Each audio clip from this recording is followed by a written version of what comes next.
ఈరోజు 23వ తారీఖు జూన్ నెల 2014 సోమవారం, జ్యేష్ఠమాసం, ఏకాదశి తిథి, భరణీ నక్షత్రం.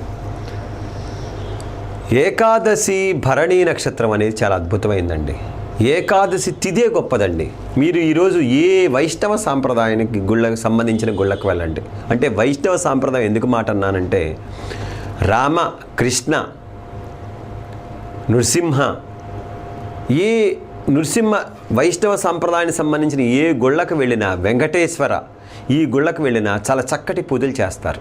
అంతేకాకుండా నేను ఎంతోమందిని చూశాను, ఏకాదశి రోజు ఉపవాసం ఉండేవాళ్ళని. ఉదయం నుంచి సాయంత్రం వరకు నిరాహారంగా ఉంటారు, ఎటువంటి పదార్థాలు తీసుకోకుండా. ముఖ్యంగా కృష్ణ భక్తులు అయితే చాలా అద్భుతంగా ఈరోజు తిథి, ఉపవాస తిథి చేస్తారు. ఖచ్చితంగా ద్వాదశి గడియ రాగానే పారాయణ చేసి భోజనం స్వీకరిస్తారు.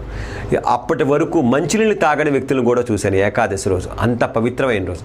మనం అంత చేయలేకపోయినా కుదిరితే ఒక పూటైనా సరే భోజనానికి, ఉపవాసానికి ప్రయత్నం చేయండి. మాకు ఓపిక లేదండి ఆరోగ్యరీత్యా అనుకుంటే కనుక ఈరోజు విశ్వసహస్రనామ పారాయణ చేయండి. విశ్వసహస్రనామ పారాయణ చాలా అద్భుతమైన ఫలితాలు ఇస్తుంది. విశ్వసహస్రనామ పారాయణ చేయడానికి ప్రయత్నం చేయండి.